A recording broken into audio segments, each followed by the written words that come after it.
Hello guys, class 12। देखिए, इससे previous video में हमने बात की है कंटिन्यूस चार्ज डिस्ट्रीब्यूशन की। अब हमारे पास है इलेक्ट्रिक फील्ड लाइंस टॉपिक है हमारे पास, और जो इलेक्ट्रिक फील्ड लाइंस है उनकी रिप्रेजेंटेशन हम इस वीडियो में डिस्कस करेंगे। इलेक्ट्रिक फील्ड लाइंस क्या होती हैं? ये हमारे पास स्ट्रेट लाइन भी हो सकती है और या फिर इनका पाथ क्या हो सकता है, कर्व भी हो सकता है। ठीक है, देखिए, electric field lines is an imaginary straight और कर्व्ड पाथ। ये कैसे हो सकते हैं? या तो स्ट्रेट लाइन होंगी या फिर कर्व होगा। इनका जो पाथ होगा वो about which a unit positive charge tend to move in an electric field. किसके अबाउट? जो हमारे पास यूनिट पॉजिटिव चार्ज होगा उसके अबाउट ये मूव करेंगी। किसमें? इलेक्ट्रिक फील्ड के अंदर। उनको हम क्या बोलेंगे? Electric field lines. अब इनकी रिप्रेजेंटेशन देखते हैं कैसे की जाती है। तो ये हमेशा कहाँ से? पॉजिटिव से नेगेटिव की तरफ मूव करती हैं। जो हमारे पास चार्ज होता है वो पॉजिटिव चार्ज से किधर मूव करेंगी? नेगेटिव चार्ज की तरफ हमेशा। ठीक है, फर्स्ट पॉइंट क्या कहता है? For Q greater zero. हम सबसे पहले रिप्रेजेंटेशन देखते हैं। जो हमारा चार्ज है वो जीरो से बड़ा है। जीरो से बड़ा है इसका मतलब वो कैसा है? पॉजिटिव है, प्लस क्यू है। मान लो हमारे पास प्लस क्यू चार्ज है और प्लस क्यू से हम क्या कह रहे हैं? Away from plus Q charge move करेंगे जो भी लाइन्स होंगी, यानी कि किधर मूव करेंगी? बाहर की तरफ। प्लस क्यू से बाहर की तरफ मूव करेंगी, ऐसे इस डायरेक्शन में। ठीक है, जितनी भी लाइंस होंगी वो प्लस क्यू से अवे फ्रॉम प्लस क्यू होंगी। मतलब ये क्या होगा? रेडियली बोल सकते हैं हम, radially outward.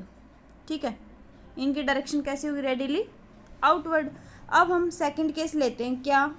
For Q less zero. जो क्यू चार्ज है हमारा वो जीरो से कम है। जीरो से कम क्या होता है? Minus Q. तो जो माइनस क्यू होगा उनकी माइनस क्यू में क्या होगा? इनवर्ड होंगी लाइंस, यानी कि माइनस क्यू की तरफ। अभी सबसे पहले जब रिप्रेजेंटेशन शुरू किए तो हमने डिस्कस किया हमेशा लाइन कहाँ से? पॉजिटिव से नेगेटिव की तरफ जाएंगी। तो हमारा ये पॉजिटिव से किधर जा रही है? बाहर की तरफ, और नेगेटिव की तरफ आ रही हैं। इसका मतलब ये रिप्रेजेंटेशन ऐसे होगी, यानी कि रेडियली इनवर्ड। ठीक है, दो केस हमने डिस्कस कर लिए। अब थर्ड हमारे पास फॉर अनलाइक चार्जेस और डाइपोल। हमारे पास क्या है? अनलाइक चार्ज है, यानी कि एक प्लस क्यू चार्ज है, एक हमारे पास माइनस क्यू चार्ज है। ठीक है, लाइंस किधर से किधर जाएंगे? हमेशा प्लस से माइनस की तरफ। ऐसे ही मूव करेंगी प्लस से माइनस की तरफ, यहाँ से प्लस से माइनस की तरफ। सेम ऐसे ही प्लस से निकल के किधर जाएंगी? माइनस में जाएंगी। ठीक है, और जो गैप इनका होता है वो कैसा होता है? जितनी ज़्यादा दूर जाती जाएंगी बढ़ता जाएगा। ठीक है, तो ये लास्ट में ऐसे इनकी डायरेक्शन हो जाएगी।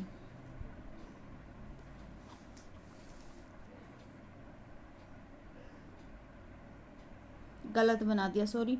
पॉजिटिव से नेगेटिव में जाएंगी, यानी कि इनकी डायरेक्शन कहाँ होगी? इधर, नेगेटिव के अंदर। निकल के कहाँ से आ रही हैं? प्लस से। ऐसे प्लस से निकल के आ रही है और कहाँ जा रही है? माइनस में जा रही है। ठीक है, ये डायरेक्शन ऐसी हो जाएगी इनकी। किसके लिए? फॉर अनलाइक चार्जेस, यानी कि प्लस क्यू हमारे पास माइनस क्यू है। ठीक है, प्लस से निकलेंगे और कहाँ जाएंगी? माइनस में। प्लस से निकलेंगे और कहाँ जाएंगी? माइनस क्यू में। ठीक है, ये क्या हमारा थर्ड पॉइंट था, रिप्रेजेंटेशन फॉर अनलाइक चार्जेस, या फिर बोल सकते हैं डाइपोल। ठीक है, फोर्थ पॉइंट देखिए। फोर्थ पॉइंट कहता है फॉर सिमिलर चार्जेस। हमारे पास क्या है? दो चार्ज और दोनों ही क्या है? Plus charge. दोनों पे ही क्या है? प्लस चार्ज है, प्लस क्यू प्लस क्यू। ठीक है, इफ़ Q1 मैग्नीट्यूड या फिर मोड बोल सकते हैं, mode of Q1 equal mode of Q2, यानी कि दोनों क्या है? प्लस चार्ज है। ठीक है, ये मान लो हमारे पास P पॉइंट है मिडल में, तो क्या होगा? प्लस चार्ज इधर से लाइन्स आएंगी, इलेक्ट्रिक फील्ड लाइन, और यहाँ पे क्या शो करेगा? Plus Q charge. ये वाला चार्ज भी अपना कुछ प्लस चार्ज शो करेगा, यानी कि इधर क्या होगा? यहाँ पे आते ही क्या होगा? रिपेल करना शुरू हो जाएगा ये, क्योंकि ये भी प्लस चार्ज है, ये भी प्लस चार्ज है। ठीक है, तो दोनों आपस में मीट नहीं होंगे, अट्रैक्ट नहीं करते, ये रिपेल करना शुरू कर देते हैं। तो जहाँ पी मिड पॉइंट है वहाँ पे आते ही ये क्या होगा? रिपेल हो जाएगा और स्ट्रेट चला जाएगा। यहाँ पे ये भी, इसकी लाइंस भी आएंगी और इस वाला इफेक्ट शो होना शुरू हो जाएगा, तो ये भी क्या करेंगे? यहाँ से स्ट्रेट चली जाएंगी। सेम ऐसे ही सारी लाइन जितनी भी हैं यहाँ से, तो मिडल पॉइंट से आके क्या होंगी, क्योंकि Q1 और Q2 की चार्ज की वैल्यू इक्वल है तो मिडल पॉइंट पे आते ही क्या होना शुरू हो जाएंगी, रिपेल होना शुरू हो जाएंगी, तो लाइनें ऐसे स्ट्रेट हो जाएंगी। क्या लिखा है, P is a neutral point. P क्या हमारे पास न्यूट्रल पॉइंट है। At P electric field intensity zero. P के ऊपर इलेक्ट्रिक फील्ड इंटेंसिटी जो होती है वो जीरो है। And it is at the centre of Q1 and Q2। और जो P पॉइंट है वो Q1 और Q2 का क्या है, सेंटर है। ये हमारे पास Q1 Q2 है, तो Q1 और Q2 का सेंटर है P। तो यहाँ तक चल के आएगी ये लाइन, और यहाँ पे आते ही इस प्लस Q2 चार्ज का इफेक्ट शो होना शुरू होगा। तो यहाँ से ये Q2 इसको क्या कर देगा, रिपेल कर देगा, और ये स्ट्रेट चला जाएगा। ऐसे ही ये सारी लाइन से ऐसे ही क्या होंगी, यहाँ से रिपेल हो जाएंगी। ठीक है, ये था हमारा फर्स्ट केस सिमिलर चार्जेस के लिए। अब मान लो क्या है हमारे पास सेकंड केस भी तो सिमिलर चार्जेस ही हैं, लेकिन यहाँ पे जो Q1 की वैल्यू है वो ज़्यादा है किससे, Q2 से। जो ये प्लस Q1 है ये ज़्यादा है किससे, प्लस Q2 से। ठीक है, तो क्या होगा, मान लो होगा तो रिपल्शन ही, ये तो ठीक है बात की दोनों चार्जेस प्लस प्लस हैं तो रिपेल करेंगे। लेकिन अगर मान लो Q1 बड़ा है तो Q1 का इफेक्ट ज़्यादा शो होगा। Q1 के पास मान लो ज़्यादा चार्ज है, वो ज़्यादा बड़ा है, तो ये अपना इफेक्ट ज़्यादा शो करेगा। तो जो न्यूट्रल पॉइंट है ये शिफ्ट हो जाएगा किसकी तरफ, Q2 की तरफ। क्यों, क्योंकि Q2 क्या है, वीक है किससे, Q1 से। तो जो Q1 चार्ज हमारा वो ज़्यादा बड़ा है, इसलिए ये क्या करेगा, ज़्यादा रिपल्शन शो करेगा। तो ये यहाँ तक जाएगा, ठीक है, ज़्यादा दूर तक जाएगा, यानी कि मिड पॉइंट नहीं होगा P। अब क्या होगा, शिफ्ट हो जाएगा ये किसकी तरफ, Q2 की तरफ, क्योंकि इसके पास ज़्यादा चार्ज है। ये क्या करेगा, इसको रिपल्शन कर सकता है ज़्यादा दूर जाके, इसका इफेक्ट ज़्यादा दूर तक होगा। और लेकिन यहाँ आते ही क्या होगा, Q2 भी अपना रिपल्शन का वो शो करेगा। तो यहाँ से Q1 क्या होगा, ऐसे रिपेल हो जाएगा, सारी लाइनें ऐसे जाके ऐसे रिपल्शन शो करेंगी। ठीक है, यहाँ से क्योंकि Q1 के पास क्या है, ज़्यादा चार्ज है, ज़्यादा रिपल्शन की पावर है, तो वो क्या करेगा, थोड़ा आगे जाएगा, यानी कि जो न्यूट्रल पॉइंट है वो शिफ्ट हो जाएगा। यहाँ से Q1 ज़्यादा दूरी तक जा सकता है, Q2 लेस है Q1 से, तो उसका इफेक्ट कम इलेक्ट्रिक फील्ड में शो होगा। तो क्या लिखा हमने, neutral point P shift towards the charge Q2 of similar magnitude. ठीक है, Q2 की तरफ क्या हो जाएगा, शिफ्ट हो जाएगा न्यूट्रल पॉइंट। ये हमारा सेकंड केस था। चार्ज सिमिलर है, लेकिन जिसके पास ज़्यादा वैल्यू होगी वो ज़्यादा रिपल्शन शो करेगा। ठीक है, फिफ्थ पॉइंट हमारे पास यूनिफॉर्म इलेक्ट्रिक फील्ड। जो यूनिफॉर्म इलेक्ट्रिक फील्ड है वो हमारे पास क्या है, पैरेलल लाइन है। पैरेलल लाइन क्या करेंगी, वो पॉजिटिव से नेगेटिव तो जाती है हमेशा लाइन, यानी कि प्लस से माइनस की तरफ। लेकिन जो हमारी यूनिफॉर्म इलेक्ट्रिक फील्ड होती है उसके अंदर क्या होता है, जो भी पैरेलल लाइंस हैं, जितनी भी हमारे पास पैरेलल लाइन है वो क्या करेंगे, उनका डिस्टेंस जो होगा, ये गैप जो होगा वो क्या होगा, सेम रहेगा। ठीक है, यानी कि ये वाला गैप क्या रहेगा, सेम रहेगा। Parallel lines eight equi distance, जो भी पैरेलल लाइन होंगी उनका डिस्टेंस गैप क्या होगा, सेम रहेगा। वो रिप्रेजेंटेशन क्या शो करेगा, यूनिफॉर्म इलेक्ट्रिक फील्ड को शो करेगा। ठीक है, फिफ्थ पॉइंट था ये हमारे पास। मतलब 5 पॉइंट हमने देख लिए हैं कि किस हिसाब से हम इलेक्ट्रिक फील्ड लाइंस को रिप्रेजेंट कर सकते हैं। ठीक है, सबसे फर्स्ट केस था हमारे पास प्लस Q चार्ज है, तो प्लस Q से तो क्या होंगी, लाइनें बाहर की तरफ जाएंगी। और सेकंड केस था माइनस Q से जो लाइनें होंगी वो क्या होंगी, अंदर की तरफ आएंगी, माइनस Q की तरफ आती हैं। थर्ड पॉइंट था अनलाइक चार्जेस, यानी कि एक प्लस Q था एक माइनस Q था, तो प्लस Q से निकल के कहाँ जाएंगी लाइनें, माइनस Q में, और जैसे जैसे जाती जाएंगी उनका जो डिस्टेंस है वो बढ़ता जाएगा। फोर्थ पॉइंट हमारे पास सिमिलर चार्जेस का, यानी कि Q1 और Q2 सेम चार्ज है, प्लस Q और प्लस Q1 और प्लस Q2। ठीक है, तो उनका न्यूट्रल पॉइंट होगा वो मिड में होगा। और सेकंड केस था हमारे पास, मान लो Q1 क्या है, ग्रेटर है Q2 से, तो Q1 जितना ज़्यादा बड़ा है वो अपना इफेक्ट रिपल्शन का उतना ही ज़्यादा दूरी पे शो करेगा। तो Q1 बड़ा है तो वो अपना रिपल्शन ज़्यादा दूरी पे शो करेगा, इसलिए न्यूट्रल पॉइंट क्या होगा, शिफ्ट हो जाएगा किसकी तरफ, Q2 की तरफ। अगर यही बात हमारे पास Q2 के पास होती, अगर Q2 ग्रेटर होता तो ये भी शिफ्ट कर देता किसकी तरफ, Q1 की तरफ। और फिफ्थ रिप्रेजेंटेशन है हमारे पास यूनिफॉर्म इलेक्ट्रिक फील्ड की, जो हमारे पास पैरेलल लाइन होती है वो क्या शो करती हैं, इक्वी डिस्टेंस शो करती हैं, उनको बोलेंगे यूनिफॉर्म इलेक्ट्रिक फील्ड। ठीक है, ये तो हमारे पास था रिप्रेजेंटेशन। अब हम देखेंगे प्रॉपर्टीज़, जो हमारी इलेक्ट्रिक फील्ड लाइन्स हैं उनकी प्रॉपर्टी क्या होती हैं। तो वो देखिए, properties of electric field lines, यानी कि फर्स्ट प्रॉपर्टी क्या कहती है, it start from positive charge and terminate at negative charge. ये हमने पढ़ लिया, प्लस क्यू से स्टार्ट होके कहाँ पे, माइनस क्यू पे एंड हो जाता है लाइंस का। यानी कि स्टार्ट कहाँ से होंगी, पॉजिटिव चार्ज से, और एंड टर्मिनेट कहाँ पे होंगी, नेगेटिव चार्ज पे। ये हमारी फर्स्ट प्रॉपर्टी कहती है। ठीक है, सेकंड प्रॉपर्टी क्या कहती है, electric field lines are continuous. जो हमारी इलेक्ट्रिक फील्ड लाइन है वो कंटिन्यूअस होंगी, उनके बीच में कोई गैप नहीं होगा। ठीक है, वो कैसे चलेंगी, कंटिन्यूअस मैनर में चलेंगी। ठीक है, इलेक्ट्रिक फील्ड लाइन की प्रॉपर्टी है कि वो कैसी होती है, कंटिन्यूअस होती हैं। थर्ड पॉइंट कहता है electric field lines never intersect. जो हमारी इलेक्ट्रिक फील्ड लाइंस होती हैं वो कभी भी एक दूसरे को काटती नहीं है, नेवर इंटरसेक्ट। वो हमेशा इंडिविजुअल होती हैं, यानी कि वो एक दूसरे को कट करके नहीं जाती। कैसे, देखिए, ये हमारे पास पॉजिटिव चार्ज है, ये हमारे पास नेगेटिव चार्ज है, तो लाइन कहाँ से कहाँ जाएंगी, प्लस से माइनस की तरफ। ठीक है, ऐसे प्लस से माइनस, पॉजिटिव से स्टार्ट होके कहाँ टर्मिनेट हो रही है, नेगेटिव पे। अब मान लो यहाँ से हम ये बोल दें ये लाइन जा रही है। ठीक है, एक ये लाइन जा रही है यहाँ से यहाँ, तो यहाँ पे क्या किया इसने, कट किया।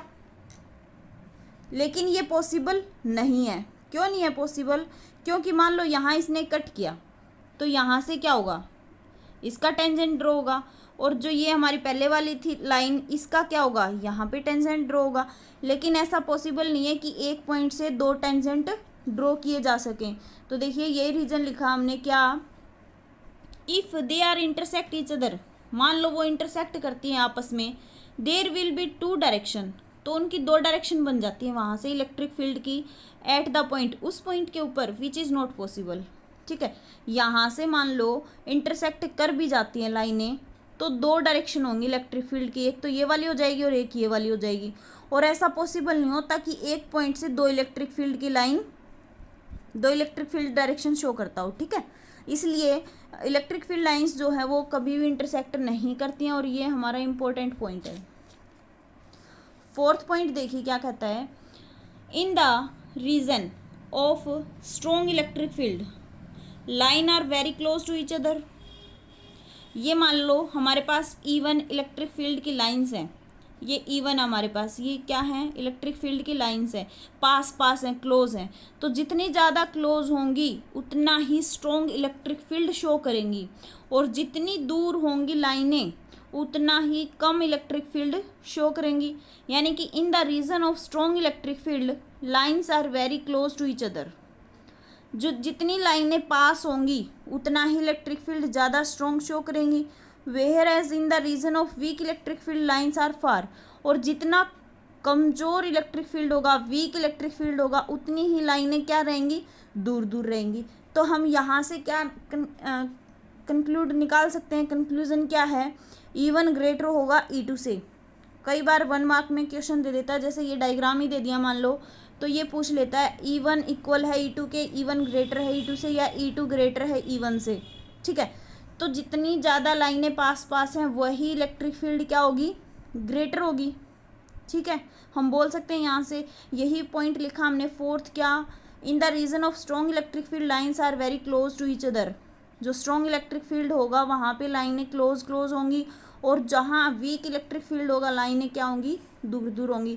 या फिर इसका अपोजिट भी बोल सकते हैं हम, जितनी लाइनें पास होंगी वहाँ इलेक्ट्रिक फील्ड स्ट्रॉन्ग होगा, और जितनी लाइनें दूर दूर होंगी वहाँ इलेक्ट्रिक फील्ड वीक होगा।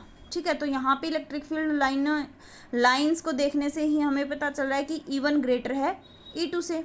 ठीक है, नेक्स्ट प्रॉपर्टी देखिए क्या कहती है, फिफ्थ पॉइंट कहता है the tangent to the electric field lines gives direction of electric field. जो हम इलेक्ट्रिक फील्ड से टेंजेंट ड्रॉ करते हैं, डालते हैं, वही क्या देता है हमें, इलेक्ट्रिक फील्ड की डायरेक्शन शो करता है। ठीक है, फिफ्थ प्रॉपर्टी है ये हमारे पास, the tangent to the electric field lines give direction of electric field. मान लो यहाँ से पॉजिटिव से नेगेटिव ये इलेक्ट्रिक फील्ड लाइंस जा रही हैं यहाँ से यहाँ पे, तो जो इनका टेंजेंट ड्रॉ होगा वही क्या शो करता है, इलेक्ट्रिक फील्ड को शो करता है। ठीक है, 6th पॉइंट क्या कहता है, in the region of uniform electric field there are equidistance parallel lines. जो हमारा यूनिफॉर्म इलेक्ट्रिक फील्ड होता है वो तो हमने रिप्रेजेंटेशन में भी देखा है, जो यूनिफॉर्म इलेक्ट्रिक फील्ड होगा वो कैसी लाइन शो करेगा, इक्वी डिस्टेंस पैरेलल लाइन, यानी कि इस हिसाब से 6th पॉइंट के लिए है ये, इस हिसाब से इनके बीच का गैप कितना होगा, सेम होगा। किसमें, यूनिफॉर्म इलेक्ट्रिक फील्ड में जो पैरेलल लाइन होती है उनके बीच का डिस्टेंस क्या होगा, सेम रहेगा। यानी कि ऐसा रीजन जो यूनिफॉर्म इलेक्ट्रिक फील्ड शो करता हो तो वहाँ पे जो पैरेलल लाइन होंगी उनके बीच का डिस्टेंस इक्वी डिस्टेंस होगा। ठीक है, 7th पॉइंट क्या कहता है, the electric field lines are always normal to the surface of conductor. क्या होगा, the electric field lines are always, जो हमारी इलेक्ट्रिक फील्ड की जो लाइन है वो हमेशा क्या होंगी, सरफेस के नॉर्मल होंगी। ठीक है, जैसे मान लो ये हमारे पास सरफेस है, इसमें पॉजिटिव चार्ज है, ये हमारे पास दूसरा सरफेस है, इसमें नेगेटिव चार्ज है, तो प्लस से तो क्या होंगी, लाइनें बाहर ही जाएंगी और माइनस की क्या होंगी, अंदर आएंगी। ठीक है, प्लस टू माइनस ऐसे ही मूव करती हैं, प्लस चार्ज से जाएंगी और स्टार्ट होंगी और माइनस चार्ज पे टर्मिनेट होती हैं। ठीक है, तो प्लस से तो अवे होंगी और माइनस के इनवर्ड होंगी। ठीक है, ये हमारे पास क्या था, 7th पॉइंट है। तो हमने क्या पढ़ा है, इलेक्ट्रिक फील्ड लाइंस की, इलेक्ट्रिक फील्ड लाइन होती क्या है, उनकी रिप्रेजेंटेशन की है हमने, और उसके बाद हमने उनकी प्रॉपर्टीज़ डिस्कस की है।